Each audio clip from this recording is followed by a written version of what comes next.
Hello everyone, आप सभी का स्वागत है हमारे चैनल सिंपल क्लासेस में। We welcome all of you. दोस्तों, जैसा कि हम जानते हैं, यूपीएससी और यूपीपीएससी दोनों के ही आयोगों ने प्रीलिम्स की डेट डिक्लेयर कर दी है। यूपीएससी के लिए 31 मई 2020 और यूपीपीएससी के लिए 21 जून 2020 की डेट डिक्लेयर की जा चुकी है। जैसा कि हम सब जानते हैं, टाइम अब बिल्कुल भी नहीं है। आई होप आप सब अपनी तैयारी अच्छे से कर रहे हो, रिवाइज ज़रूर कर रहे हो टाइम टू टाइम। बहुत ज़्यादा मैटर कवर करना इंपॉर्टेंट नहीं है, जितना इंपॉर्टेंट जो कवर किया गया मैटर है उसको रिवाइज करना है। ऐसे में एक और हमारे सामने एक चैलेंज है, चुनौती है सीसैट की। अब सीसैट को पूरी तरह इग्नोर भी नहीं किया जा सकता, साथ ही बहुत ज़्यादा टाइम उसके लिए हम नहीं निकाल सकते, स्पेशली ऐसे में जब हमारे पास 100 से भी कम दिन रह गए हैं। यही सब सोचते हुए, यही सब कंसिडर करते हुए सिंपल क्लासेस ने क्रैश कोर्स रिलीज किया है सीसैट 2020 की पूरी संपूर्ण तैयारी के लिए। आपको ज़्यादा कुछ नहीं करना है, सिर्फ और सिर्फ हमारे चैनल पे आएं। जो भी हम क्रैश कोर्स के वीडियोस रिलीज कर रहे हैं उन पूरे वीडियोस को ध्यान से देखें। कोई नोट्स बनाने की ज़रूरत नहीं है, बहुत ही अच्छे से समझाया गया है, सबको समझ में आएगा। हिंदी और इंग्लिश दोनों ही माध्यम का यूज़ किया गया है। आप एक बार वीडियो देखें, चाहे आप किसी भी माध्यम से हो, कोई भी लैंग्वेज आप यूज़ कर रहे हो अपनी तैयारी में, आपको प्रॉब्लम नहीं आएगी इन वीडियोज़ को समझने में, आपको प्रॉब्लम नहीं आएगी इन कॉन्सेप्ट्स को समझने में। तो आशा रखते हुए कि आपको ये वीडियोज़ ज़रूर अच्छी लगेंगी और आपकी तैयारी में आपकी मदद करेंगी, आज का ये सेशन स्टार्ट करते हैं। तो दोस्तों, आज का पहला सवाल देखते हैं। बहुत ही इंपॉर्टेंट कॉन्सेप्ट पे सवाल है, परसेंटेजेस से रिलेटेड सवाल है और सीसैट में ये ऑलरेडी पूछा गया सवाल है। ठीक है, तो किस तरीके से हम कम टाइम में इस सवाल को सॉल्व करेंगे ये आज देखते हैं। सबसे पहले इस सवाल को पढ़ लेते हैं, समझ लेते हैं कि कहानी क्या है। सवाल बता रहा है, जब एक धावक 12 किलोमीटर के निशान को पार कर रहा है, वो एक रेस में हिस्सा ले रहा है।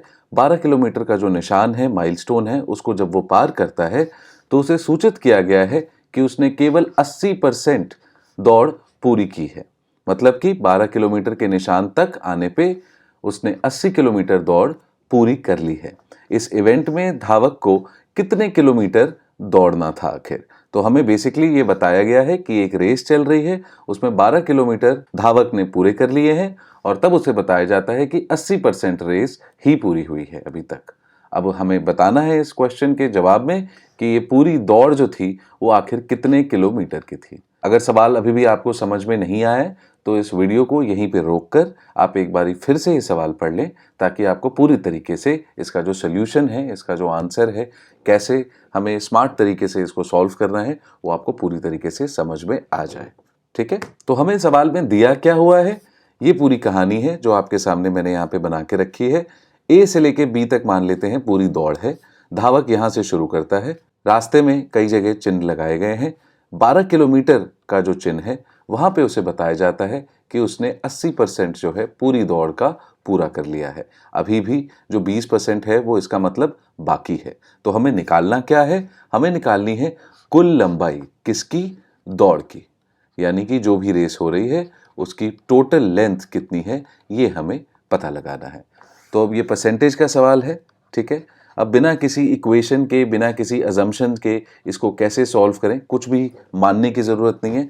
सिंपल जो हम इसमें यूज़ करेंगे कंसेप्ट, वो है एकात्मक विधि का, यानी कि यूनिटरी मेथड। ठीक है, मतलब इसमें कैसे होता है, बेसिक अप्रोच आपको पता ही होगा।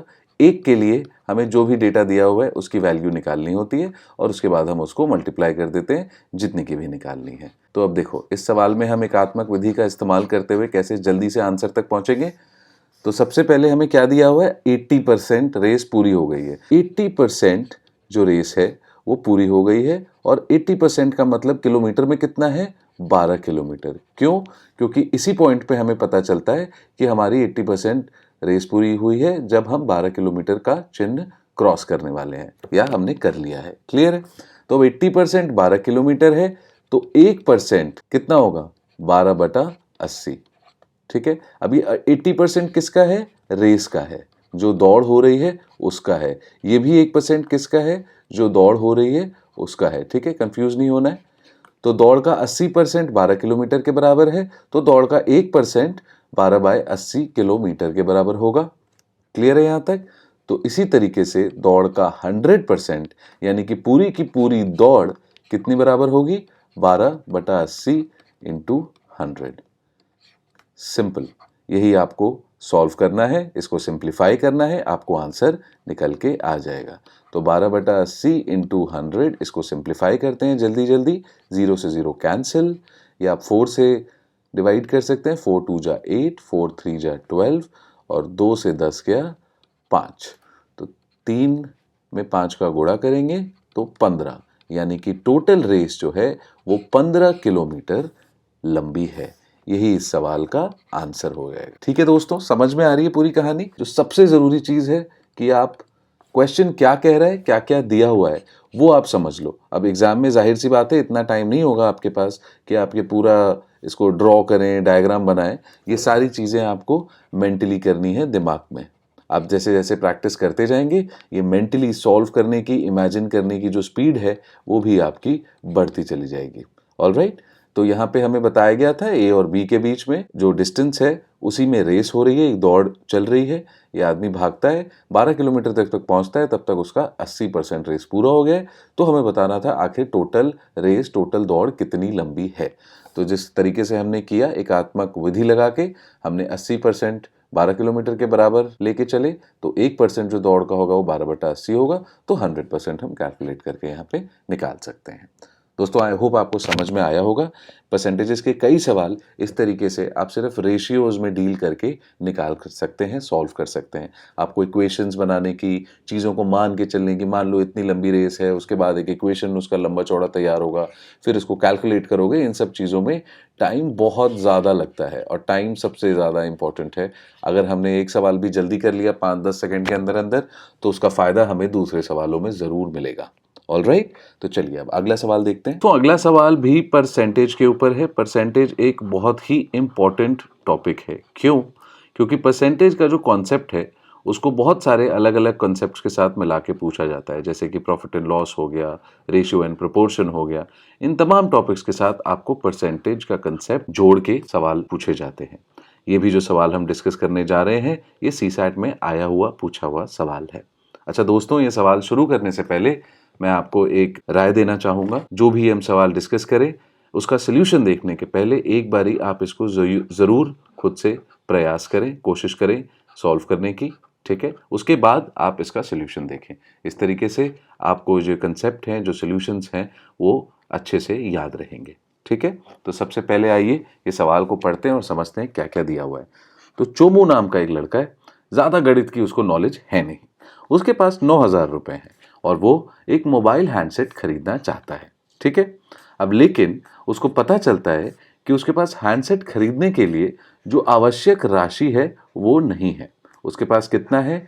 केवल 75%, यानी 25% जो पैसे उसको चाहिए खरीदने के लिए वो उसको कम पड़ रहे हैं। क्लियर है यहाँ तक? इसीलिए वो एक दोस्त से 2,000 रुपये उधार ले लेता है। सवाल में हमें ये चीज़ें हैं, ये अब आपको ध्यान रखनी है और उसी के बेसिस पे दिए गए ये जो ऑप्शंस हैं उनमें से सही ऑप्शन हमें मार्क करना है। पहला ऑप्शन है, अभी भी चोमू के पास हैंडसेट खरीदने के लिए पर्याप्त राशि नहीं है, यानी कि उसने 2,000 रुपये ले लिए हैं, उसके बाद भी उसके पास अभी पैसे पूरे नहीं हुए। दूसरा ऑप्शन है, हैंडसेट खरीदने के लिए चोमू के पास उतनी ही राशि है जितनी उसको चाहिए, यानी कि 2,000 रुपये जैसे ही वो लेता है उसके पास वो एग्जैक्ट पैसे आ जाते हैं जितने में वो हैंडसेट खरीद सकता है। हैंडसेट खरीदने के लिए चोमू के पास पर्याप्त राशि है और हैंडसेट खरीदने के बाद उसके पास 500 रुपये बच भी जाएंगे। लास्ट ऑप्शन है, चोमू के पास हैंडसेट खरीदने के लिए पर्याप्त राशि है और हैंडसेट खरीदने के बाद उसके पास 1,000 रुपये बच जाएंगे। ठीक है, तो अब ये देखिए ध्यान से, कोई भी ऑप्शन मार्क करने के पहले हमें जो यहाँ पे पता लगाना जरूरी है वो ये है कि हैंडसेट का आखिर दाम कितना है। ठीक है, तो अब देखिए इसको कैसे सॉल्व करेंगे हम फटाफट। सवाल में हमें दिया क्या गया है ये जरूरी है हमारे दिमाग में एकदम क्लियर हो। एग्जाम में हमें ये लंबे चौड़े डायग्राम नहीं बनाने, ये मैं आपके समझने के लिए बनाया है मैंने। यहाँ पे जो भी एग्जाम में हम करेंगे वो हम अपने दिमाग में मेंटल कैलकुलेशन के थ्रू करेंगे। ठीक है, सिर्फ सिंप्लीफिकेशन हमें लिख के करनी है, ये चीज ध्यान रखना, वरना पीछे छूट जाओगे। अब इस सवाल में क्या बताया गया है, चोमू एक आदमी है, उसको मैथ्स वैथ्स कुछ पता नहीं है, उसके दोस्त भी थोड़े गधे से ही लग रहे हैं मुझे, ठीक है। अब देखिए, चोमू घर से निकलता है, उसको क्या खरीदना है, हैंडसेट। ओके, हैंडसेट का दाम कितना है नहीं पता उसको। अब उसके पास पैसे कितने हैं, 9,000 रुपये वो लेके चला, ठीक है। अब रास्ते में उसको उसका एक दोस्त मिलता है चिंटू। चिंटू से वो ये पता लगाता है कि भाई उसके पास अभी पूरे पैसे नहीं हैं, सिर्फ 75% पैसे हैं। अब ये इन्फॉर्मेशन जानने के बाद चोमू थोड़ा घबरा जाता है और चिंटू से कुछ पैसे उधार लेता है। तो चिंटू उसको कितने पैसे देता है, 2,000 रुपए, ठीक है। उसके पास जितने भी पैसे होते हैं वो चोमू को दे देता है। तो जब चोमू दुकान पे पहुंचता है, उसके पास टोटल पैसे कितने हो जाएंगे, 9,000 रुपए जो उसके पास पहले से ही थे। उसके बाद जो उसको पैसे चिंटू से मिले वो कि 2,000 रुपए हैं, ठीक है। तो टोटल कितना हो गया चोमू के पास, 11,000 रुपए। यहां तक बात समझ में आ रही है। अब हमें निकालना क्या है, दाम। क्यों, अगर हमें दाम नहीं पता होगा तो हम कैसे बता सकते हैं कि वो ये मोबाइल फोन ले पाएगा या फिर उसके पास पैसे कम कितने पड़े। जो भी ऑप्शंस में पूछा गया है वो आंसर करने के लिए जरूरी है कि हमें उसका दाम पता हो। परसेंटेज के थ्रू हमें पता लगाना है और बहुत ही सिंपल तरीके से करेंगे, जैसे हमने लास्ट क्वेश्चन अटेम्प्ट किया था। कौन सा प्रिंसिपल लगाया था, एकात्मक विधि, यूनिटरी प्रिंसिपल, ठीक है। तो अब इसमें कैसे करेंगे हम सवाल, देखिए बहुत ही सिंपल है। 75% हमें पता है कितने के बराबर है, 9,000 रुपए के बराबर। क्यों, क्योंकि जब उसके पास 9,000 थे तो उसको पता चला कि उसके पास जितनी भी टोटल राशि चाहिए, कुल राशि चाहिए फोन खरीदने के लिए, उसका सिर्फ 75% है। तो 75% जो कुल दाम है लावा फोन का, उसका कितने बराबर है, 9,000 रुपए के बराबर है, ठीक है। तो 1% जो इस टोटल दाम का होगा वो कितने के बराबर होगा, 9,000 बटा 75। तो 100% यानी कि टोटल दाम, कुल राशि उसको कितनी चाहिए, 9,000 बटा 75 इंटू 100। इस चीज को आप सिंप्लीफाई कर लीजिए, आपको दाम पता चल जाएगा। आंसर पता नहीं चलेगा क्योंकि आंसर हमें देखना है दाम के बाद उसके पास पैसे कम पड़े, बच गए, जो भी कहानी हुई, ठीक है। तो अब इसको फटाफट सिंप्लीफाई कर लेते हैं। 9,000 डिवाइडेड बाय 75 इंटू 100। 25 से आप सिंप्लीफाई कर सकते हैं इसको। 25 4 जा 100, 3 जा 75 and this will give you 3,000। तो मोबाइल फोन की कीमत है 12,000 रुपए। ये यहां से हमारा निकल के आ गया है। तो जो दाम है हैंडसेट का वो कितना है, 12,000 रुपए। और चोमू के पास कितने हैं, 11,000 रुपए। तो कितनी राशि उसको कम पड़ गई या फिर कितनी राशि की उसको अभी भी जरूरत है, 12,000 माइनस 11,000 रुपीज, ठीक है। तो ये हो जाएगा 1,000 रुपए। यानी कि 1,000 रुपए की चोमू को अभी भी जरूरत है, उसको अभी भी इतने पैसे कम पड़ रहे हैं मोबाइल खरीदने के लिए, ठीक है। यहां तक तो चोमू के पास 11,000 रुपए जमा हो गए थे टोटल, चिंटू से जो उसने 2,000 रुपए लिए उसको मिला के, और मोबाइल निकल के आया कि कुल 12,000 रुपए का है। तो चोमू के पास 1,000 रुपए की अभी भी कमी है। अब इस आधार पर हम देखते हैं कि सही ऑप्शन कौन सा है। अभी भी चोमू के पास हैंडसेट खरीदने के लिए पर्याप्त राशि नहीं है, ये बिल्कुल सही ऑप्शन है इस सवाल का। बाकी भी ऑप्शन देख लो ताकि गलती से भी गलती ना हो। हैंडसेट खरीदने के लिए चोमू के पास उतनी ही राशि है जितनी आवश्यक है, ये सरासर गलत है। क्यों गलत है, क्योंकि हैंडसेट खरीदने के लिए उसको चाहिए 12,000 रुपए और उसके पास कितने हैं, सिर्फ 11,000 रुपए। तीसरा ऑप्शन, हैंडसेट खरीदने के लिए चोमू के पास पर्याप्त राशि है, पहला पार्ट ही गलत है अपने आप में। और हैंडसेट खरीदने के बाद उसके पास 5,000 होंगे, ये भी गलत है। तो ये ऑप्शन भी सरासर गलत है। लास्ट, चोमू के पास हैंडसेट खरीदने के लिए पर्याप्त राशि है, जो कि गलत बात है। और हैंडसेट खरीदने के बाद उसके बाद 1,000 रुपए हो जाएंगे, ये भी गलत है। इनफैक्ट 1,000 रुपए की अभी भी उसको कमी है कि नहीं, ठीक है। तो ये लास्ट ऑप्शन भी गलत हो जाता है। इस सवाल का सही ऑप्शन है ऑप्शन ए। आई होप आपको समझ में आया होगा। ध्यान से देखें इन कंसेप्ट को, सवाल रिपीट हो ना हो, कंसेप्ट हमेशा रिपीट होते हैं। ऑलराइट, चलिए अब अगला सवाल देखते हैं। तो दोस्तों अगला सवाल है एजेस के ऊपर, उम्र के ऊपर। बहुत टिपिकल सवाल होते हैं, हर एग्जाम में आपको ऐसा एक सवाल मिलेगा। ये एक सवाल भी सीसैट से डायरेक्ट उठाया गया सवाल है। इस सवाल में हम देखेंगे कैसे सिंपल लॉजिक के आधार पे आप इस क्वेश्चन को सॉल्व कर सकते हो, आंसर निकाल सकते हो, ठीक है। बेसिक्स पता होना चाहिए बस। अब सवाल ध्यान से पढ़ेंगे, 2002 में, अच्छा सवाल स्टार्ट करने के पहले मैं आपसे एक बारी फिर से रिक्वेस्ट करूंगा कि इसको यहीं पे पॉज कर लो और एक बारी खुद से अटेम्प्ट करने की कोशिश करो, बहुत जरूरी है। चलो अब इस सवाल को सॉल्व करने की ओर बढ़ते हैं। 2002 में हमें दिया हुआ है कि दो लोग हैं चोमू और चिंटू, उनकी उम्र का एक रिलेशन दिया हुआ है। 2002 में क्या रिलेशन था कि चोमू की उम्र चिंटू की उम्र से 1/3 है, 1/3 है। यहां तक बात समझ में आ रही है, क्लियर है? अब अगली कंडीशन क्या दी है, जबकि 2010 में चोमू की उम्र चिंटू की उम्र से आधी हो जाती है। ठीक है, तो दो कंडीशन दी हुई है, एक 2002 साल की दी हुई है किसके बीच, चोमू और चिंटू की एजेस के बीच में, उनकी उम्र के बीच में, और दूसरी कंडीशन दी हुई है 2010 की। ठीक है, अब इससे हमें एक हिंट मिल जानी चाहिए कि इस सवाल का जो सोल्यूशन होगा, जो आंसर हम निकालेंगे वो इक्वेशंस के थ्रू निकालेंगे। दो कंडीशन दी हुई हैं तो उनके आधार पे दो इक्वेशन बनेंगी, उनको हम आपस में सॉल्व करेंगे, उसकी वजह से हम आंसर निकाल पाएंगे। ये होगी इस क्वेश्चन को सॉल्व करने का बेसिक अप्रोच, बेसिक तरीका ओवरऑल। ठीक है, तो चलिए अब इस सवाल को कैसे हम अप्रोच करेंगे ये देखते हैं। सबसे पहले हमें दिया क्या हुआ है सवाल में, ये जानना बहुत जरूरी है ताकि आपसे कोई डेटा छूट न जाए। तो हमें दिया हुआ है दो लोग हैं चोमू और चिंटू, 2002 साल के अंदर में उनकी उम्र में एक रिलेशन है। वो रिलेशन क्या है कि चोमू की उम्र, अच्छा मैंने कलर कोऑर्डिनेशन यहाँ किया है ताकि आपको कंफ्यूजन ना हो, चोमू की उम्र जो है चिंटू की उम्र से 1/3 है। यहां तक बात क्लियर है? दूसरी चीज क्या दी हुई है, 2010 साल के अंदर में चोमू की उम्र चिंटू की उम्र से आधी हो जाती है। ठीक है, ये दो चीजें हमें क्वेश्चन में दी हुई हैं, इन्हीं दो कंडीशंस पे हम दो इक्वेशंस बनाएंगे। अब जाहिर सी बात है 2002 और 2010 के बीच में जो फर्क है वो 8 साल का है। तो इस सवाल को मैं सिंपल तरीके से दिखाता हूं ताकि आपको कोई कंफ्यूजन ना आए, ध्यान देते रहना। सबसे पहले ये टेबल में हम बनाएंगे जिसके अंदर में हम सारी इंफॉर्मेशन कैप्चर करेंगे। अब देखो एग्जाम में आपको ऐसी टेबल बिल्कुल बनाना नहीं है, बिल्कुल ये गलती मत कर देना। ये सारी चीजें आपको मेंटली अपने दिमाग में कैलकुलेट करनी है, इमेजिन करनी है। जैसे जैसे आप प्रैक्टिस करते जाएंगे ये कैलकुलेट करने की, ये चीज़ों को इमेजिन करने की आपकी जो शक्ति है वो बढ़ती चली जाएगी। ठीक है, तो अब इस टेबल में जो भी इंफॉर्मेशन है वो हम देखते हैं। मैं इसलिए बना रहा हूं ताकि आपको क्लियर कट समझ में आए। एजेस के सवाल में यूजुअली लोग कंफ्यूज हो जाते हैं।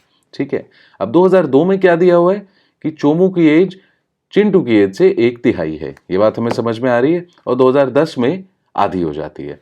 तो अब 2002 में हम क्या करेंगे, हम कुछ चीजें अज्यूम करेंगे। अज्यूम माने हम उनको मान लेंगे कुछ एक वैल्यू के बराबर।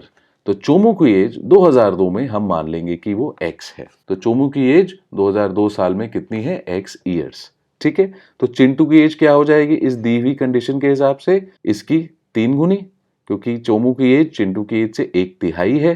ठीक है, तो अगर ये x होगा तो चिंटू की एज क्या हो जाएगी, 3x हो गया ना, 1/3। ठीक है, क्लियर है यहाँ तक? अब देखो 2010 में, ये मेन पार्ट है सवाल का। अब 2010 में अगर चोमू की एज x है 2002 के अंदर में, तो ये जो 8 साल का फर्क है इसको तय करने के बाद 2010 में इसकी एज कितनी हो जाएगी इस हिसाब से, x + 8। क्लियर है? अगर x उसकी उम्र 2002 में है तो जाहिर सी बात है 8 साल बाद उसमें 8 हम ऐड कर देंगे तो 2010 की एज निकल आएगी। ठीक इसी तरीके से चिंटू की एज 2010 में कितनी होगी, 3x + 8। अब ये जो उनकी दो एजेस हैं ये निकल के आ गई हैं 2010 के लिए। किस आधार पे, जो चीजें हमने मानी हैं। क्या माना था कि 2002 में चोमू की एज x ईयर्स है, तो चिंटू की उस हिसाब से 3x ईयर्स हो जाएगी। ठीक है, और उसके 8-60 साल बाद इनकी एजेस हो जाएंगी x + 8 और 3x + 8। क्लियर है? अब हमें यहाँ पे मेन चीज पे आना है जिससे हमारा आंसर निकलेगा। ये जो एजेस निकली हैं इनको हम कहाँ सब्स्टिट्यूट करेंगे, इस इक्वेशन में दूसरी कंडीशन में। ठीक है, पहली कंडीशन को यूज करते हुए हमने यहाँ पे एजेस निकाली एक अज्यूम्ड वैल्यू को लेके। अब हम उन एजेस को जो 2010 में निकल के आई हैं अजम्पशन के बेसिस पे, उनको हम दूसरी कंडीशन में सब्स्टिट्यूट करेंगे। तो अब दूसरी कंडीशन में सब्स्टिट्यूट करने पे क्या आएगा वो देखते हैं। अब लेफ्ट हैंड साइड में चोमू की एज है 2010 के लिए, तो कितनी है, x + 8। ये जो एज है वो आधी है चिंटू की एज से जो 2010 में है चिंटू की एज, यानी हाफ ऑफ 3x + 8। ये इक्वेशन जो है हमें सॉल्व करके उत्तर तक ले जाएगी। इसको सॉल्व करते हैं, x + 8 में आप 2 का मल्टीप्लाई कर दीजिए क्रॉस मल्टीप्लिकेशन के through, this will give you 3x plus 8। This implies कि ये हो जाएगा आपका 2x plus 16 is equal to 3x plus 8। ठीक है, अब 2x को उधर लेके जाएंगे, 3x में से माइनस करेंगे तो 3x minus 2x is equal to 16 minus 8। तो x की वैल्यू कितनी निकल के आ जाएगी? 8। यूनिट क्या है? 8 साल। ठीक है, अब x 8 साल क्या था? x जो थी वो उम्र थी चोमू की। ठीक है, 2002 में। तो इसकी वैल्यू कितनी आ गई? 8। क्लियर है? तो चिंटू की एज कितनी हो जाएगी? 8 में आप मल्टीप्लाई कर दो 3 का 24। 2010 में फिर उनकी एजेस कितनी हो जाएंगी? इसमें आप 8 ऐड करोगे 16 और फिर 24 में आप ऐड करोगे 32। तो ये चोमू और चिंटू की एजेस सारी हमारे पास निकल के आ गई हैं। अब सवाल में पूछा क्या गया था? हमें निकालनी थी चोमू की डेट ऑफ बर्थ, वो कब पैदा हुआ था। तो अब चोमू हमें पता है कि 2002 साल में चोमू कितनी उम्र का था? 8 साल का। ठीक है, तो उसकी डेट ऑफ बर्थ कितनी हो जाएगी? इस 2002 में आप 8 माइनस कर देंगे तो क्या आ जाएगा? 1994।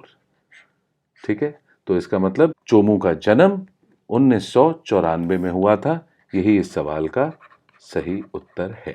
आई होप आपको सब समझ में आ रहा होगा। अभी रिसेंटली हमें कुछ लोगों ने मेल किया था, कुछ लोगों ने कमेंट भी किया था हमारे कुछ वीडियोस पे कि हम पूरी चीज़ इस तरीके से समझाएं कि जो भी छात्र हिंदी माध्यम से अपनी पढ़ाई कर रहे हैं, तैयारी कर रहे हैं, उन्हें कोई दिक्कत ना आए।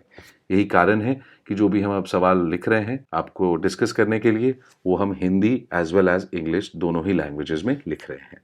ठीक है, तो दोस्तों ये कहानी थी इस पूरे सवाल की। ध्यान से समझ लो, रोक के दोबारा एक बारी देख लो अगर चीज़ें क्लियर नहीं हुई हैं। मेक श्योर कि आपको कंसेप्ट समझ में आ जाए। कंसेप्ट पकड़ के चलना है, वही इंपॉर्टेंट होता है। सवाल उस कंसेप्ट पे घुमा फिरा के पूछे जाते हैं, रिपीट किए जाते हैं।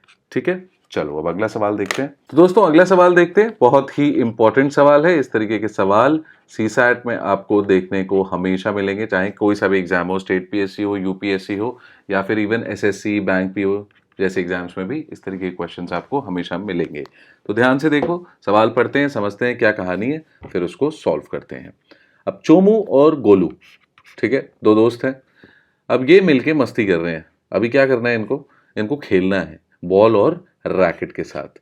तो ये जाके 10 बॉलें और 10 रैकेट्स खरीदते हैं। यहां तक क्लियर है? चोमू और गोलू ने जाके 10 बॉलें और 10 रैकेट खरीदा। अब क्या हुआ वहां पे दुकान पे? चोमू ने दिए 1300 रुपए और गोलू ने दिए 1500 रुपए।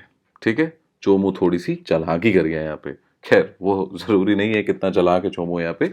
अब आगे देखते हैं, यदि प्रत्येक रैकेट एक गेंद के 3 गुने खर्च पे आता है, यानी उसका दाम 3 गुना है, तो एक रैकेट की कीमत क्या होगी? मैं सवाल एक बार इंग्लिश में भी पढ़ देता हूं ताकि हमारे किसी भी एस्पिरेंट को समझने में परेशानी ना आए।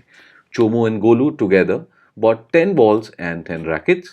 Chomu spent 1300 while Golu spent 1500 rupees. ठीक है?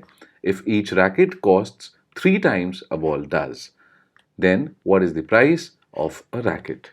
तो यहाँ पे आई होप आपको सवाल समझ में आ गया होगा।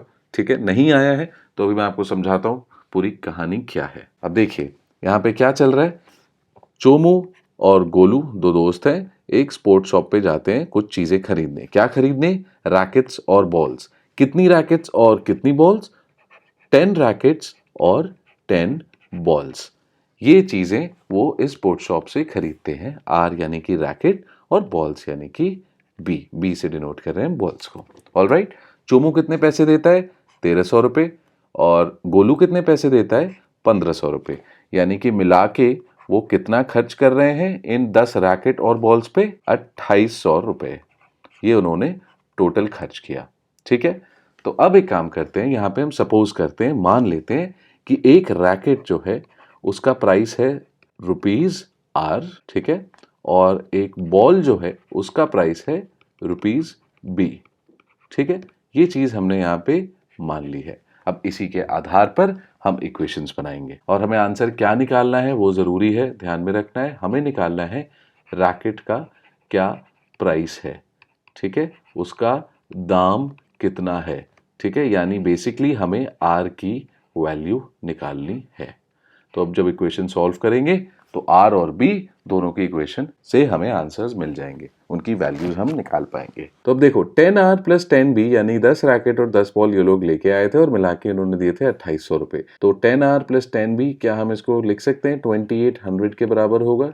टोटल जो खर्चा हुआ आर एक रैकेट का खर्चा इंटू 10 10 रैकेट पे खर्चा, एक बी मतलब एक बॉल पे खर्चा, 10B मतलब 10 बॉल पे खर्चा इज इक्वल टू 2800 जो उन्होंने टोटल मिला के दिया है। ये आ गई हमारी पहली इक्वेशन।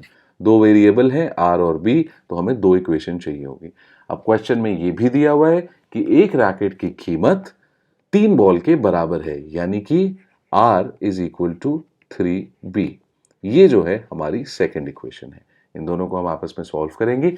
सिंपल तरीका है सॉल्व करने का, are is equal to 3B आपको दिया हुआ है, इसको इसमें बस आप सब्स्टिट्यूट कर दो। ठीक है, तो अब देखो कैसे सॉल्व होगा। 10R plus 10B is equal to 2800। तो अब क्या हो जाएगा ये 10R, R के बदले आप क्या लिख सकते हैं 3B, इसको सब्स्टिट्यूट कर दो इसमें, is equal to plus 10B is equal to 2800।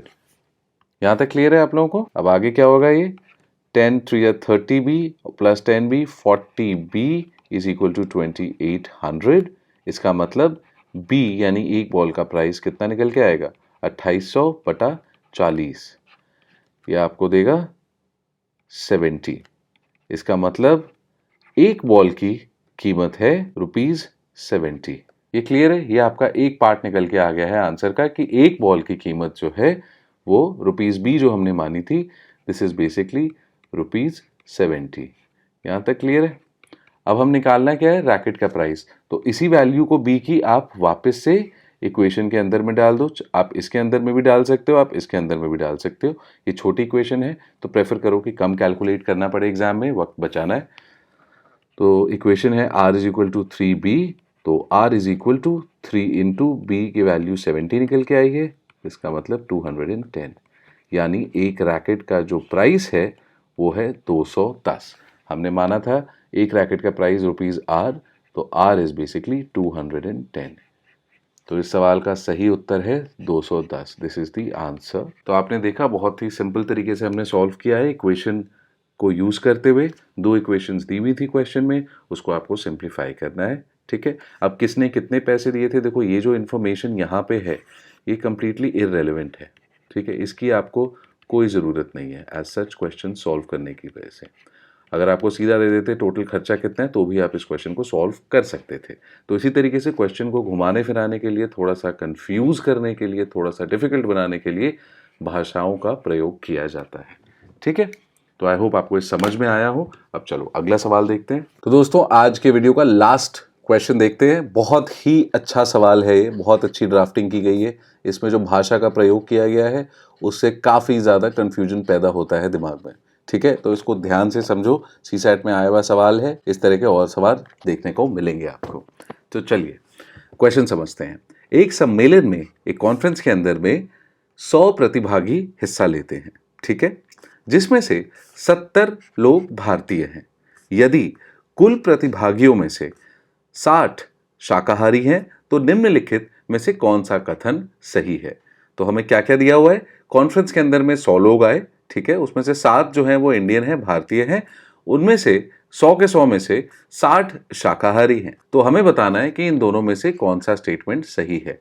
तो देखो आगे बढ़ने से पहले यहाँ पे एक बार स्टेटमेंट समझ लेते हैं। पहला लिखा है कम से कम 30 भारतीय प्रतिभागी शाकाहारी हैं। At least 3 Indian participants are vegetarian. तो जहां पे भी कम से कम का आए, इसका मतलब क्या हो गया कि उतने तो हैं ही और उससे ज्यादा भी हो सकते हैं, यानी कि 40 भी हो सकते हैं, 50 भी हो सकते हैं, कितने भी हो सकते हैं। ठीक है, लेकिन 70 से कम होंगे, जाहिर सी बात है, क्योंकि टोटल इंडियन है जो वो लोग 70 ही हैं, तो 70 से ये नंबर कम होगा। तो हमें बताना है कि कम से कम 30 ऐसे हैं इंडियंस, भारतीय, जो शाकाहारी हैं। ठीक है, ये सही है कि नहीं ये हमें बताना है। दूसरा स्टेटमेंट है कम से कम 100 ऐसे लोग हैं जो इंडियन हैं और मांसाहारी हैं। At least 10 Indian participants are there who are non vegetarian. तो देखो अब बहुत ही सिंपल सा क्वेश्चन है देखा जाए, 2-3 लाइन का ही है, बट इसमें जो लैंग्वेज यूज़ की गई है, जो भाषा यूज़ की गई है, उससे थोड़ा सा कन्फ्यूजन हो जाता है, इसलिए क्वेश्चन ये थोड़ा सा डिफिकल्ट है। इतना भी डिफिकल्ट नहीं है, ध्यान से देखेंगे कैसे सॉल्व करते हैं। पहले एक बार आप लोग खुद लगाने की कोशिश करो, उसके बाद आगे बढ़ो इस वीडियो में। तो चलो अब सोल्यूशन की तरफ बढ़ते हैं। सबसे पहले क्या दिया गया है हमें, वो हमें देखना है। क्या दिया हुआ है? 100 लोग टोटल पार्टिसिपेट कर रहे हैं, 100 प्रतिभागी हैं टोटल, जिसमें से 70 इंडियन हैं और 60 जो हैं इस 100 में से वो वेजिटेरियन हैं। अब देखो 100 लोग टोटल प्रतिभागी हैं, जिसमें से 70 इंडियन हैं, 60 वेजिटेरियन हैं। हम ये मान लेते हैं कि ये 60 के 60 इंडियंस हैं। ठीक है, हमने क्या माना कि ये 60 के 60 जो लोग वेजिटेरियन हैं, ये सारे के सारे इंडियन हैं। अब टोटल इंडियन कितने हैं? 70। ठीक है, अगर उसमें से आप ये 60 निकाल देते हो तो कितने लोग बच जाएंगे? 10। ठीक है, तो इसका मतलब क्या हुआ कि ये जो 10 लोग हैं, कम से कम इतने लोग नॉन वेजिटेरियन कैटेगरी में डेफिनेटली आएंगे ही आएंगे। यहां तक बात समझ में आई? हमने क्या किया, 60 लोग जो इस 100 लोगों में से दिए हुए हैं वो वेजिटेरियन हैं। हमने क्या मान लिया, ये सारे के सारे 60 लोग मान लेते हैं इंडियंस हैं। अगर ऐसा होता है तो भी टोटल इंडियंस कितने हैं? 70, उसमें से 60 लोग वेजिटेरियन हो गए, तो 10 ऐसे लोग हैं कम से कम जो नॉन वेजिटेरियन हैं, जो मांसाहारी हैं। तो इस आधार पे क्या हम आंसर कर सकते हैं, हम क्या बता सकते हैं इनमें से कोई सा भी स्टेटमेंट सही है या गलत है? बिल्कुल बता सकते हैं। जो ये सेकंड स्टेटमेंट है, कम से कम 10 भारतीय प्रतिभागी मांसाहारी हैं, ये स्टेटमेंट बिल्कुल सही है। ठीक है, हमने देखा कि अगर हम 60 के 60 लोगों को हम मान लेते हैं वेजिटेरियन जो हैं, वो 60 के 60 इंडियन हैं, तो भी ऐसे कम से कम 10 लोग निकल के आते हैं जो नॉन वेजिटेरियन हैं। तो जो सेकंड स्टेटमेंट है आपका, वो बिल्कुल सही है। कम से कम 10 भारतीय प्रतिभागी मांसाहारी हैं। यहां तक बात समझ में आ गई? अब फर्स्ट स्टेटमेंट देखते हैं कि वो सही है कि गलत है।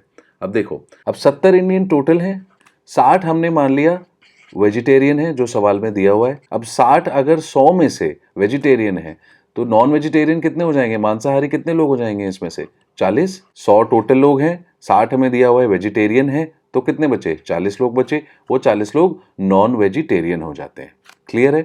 अब हम मान लेते हैं कि 70 जो टोटल इंडियंस दिए हुए हैं, उसमें से ये सारे के सारे 40 जो हैं इसी कैटेगरी में आते हैं, वो इंडियन ही हैं और वो नॉन वेज हैं। तो 70 में से अगर आप माइनस करोगे इन सबको तो क्या आएगा? 30। इसका मतलब 30 लोग ऐसे बिल्कुल हैं कम से कम जो कि वेजिटेरियन है।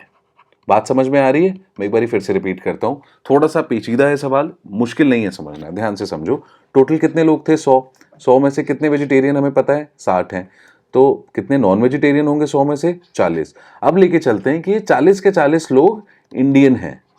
ठीक है, ये 40 के 40 लोग इंडियन हैं, भारतीय हैं। अब 70 में से 40 जो हैं ये लोग, इनको आप माइनस कर दोगे तो वो बाकी जो बचे हुए लोग हैं वो सारे के सारे पक्का वेजिटेरियन होंगे, क्योंकि 100 में टोटल 40 ही थे। 70 में से आपने 40 निकाल दिए, बचे 30। अब ये सारे के सारे डेफिनेटली वेजिटेरियन हैं। अब इस बेसिस पे हम फर्स्ट स्टेटमेंट को देखते हैं। पहला स्टेटमेंट क्या कह रहा है? कम से कम 30 भारतीय प्रतिभागी शाकाहारी हैं। हाँ जी, बिल्कुल है, ये स्टेटमेंट भी सही है। क्यों? क्योंकि 100 में से जब आप वेजिटेरियंस को निकालोगे तो 40 बचेंगे नॉन वेजिटेरियन। मान लिया ये सारे के सारे नॉन वेजिटेरियन इंडियन हैं, तो भी ऐसे 30 इंडियन निकल के आते हैं जो वेजिटेरियन हैं। सवाल भी हमसे स्टेटमेंट में यही पूछ रहा है, कम से कम 30 ऐसे लोग हैं जो वेजिटेरियन हैं, शाकाहारी हैं। तो ये दोनों के दोनों स्टेटमेंट सही हैं। इसका मतलब जो सवाल का सही आंसर होगा वो होगा सी ऑप्शन, बोथ 1 and 2। दोनों के दोनों स्टेटमेंट सही हैं। दोस्तों ये काफ़ी पेचीदा सवाल था, क्योंकि इसकी जो लैंग्वेज थी वो थोड़ी सी घुमा फिरा के पूछी गई थी। बहुत अच्छा सवाल है, सीसैट में आया हुआ सवाल है। इस तरीके के क्वेश्चंस अगर आपको फिर से एग्जाम में मिले तो कोशिश करिए उनको पेशेंटली सॉल्व करें, समझें पहले स्टेटमेंट्स क्या कह रहे हैं, क्या आपको निकालना है, क्या क्या दिया हुआ है, तो डेफिनेटली हर हालात में आप सही उत्तर तक पहुंच पाएंगे। ऑलराइट, आई होप आपको ये क्वेश्चन समझ में आया हो। This is the end of today's class. आज की क्लास यहीं खत्म होती है। हम आशा करते हैं आपको वीडियो पसंद आया होगा और कुछ ना कुछ नया सीखने को ज़रूर मिला होगा।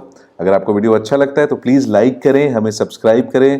क्या है, सब्सक्राइबर्स के नंबर अगर बढ़ते हैं तो हमारा भी मोटिवेशन बढ़ता है हर वीडियो के साथ। And please share it with your friends, ताकि एक जो ये ऑनलाइन एजुकेशन प्लेटफॉर्म है इसका फ़ायदा सबको हो। एंड अगर आपके पास कोई सजेशंस हैं, आइडियाज़ हैं और टॉपिक्स हैं जिन पे आप चाहते हैं हम और वीडियोज़ बनाएं, please comment, we will try to cover them as soon as possible. Thank you so much. अब आपसे मुलाकात होगी नेक्स्ट क्लास में। Thank you.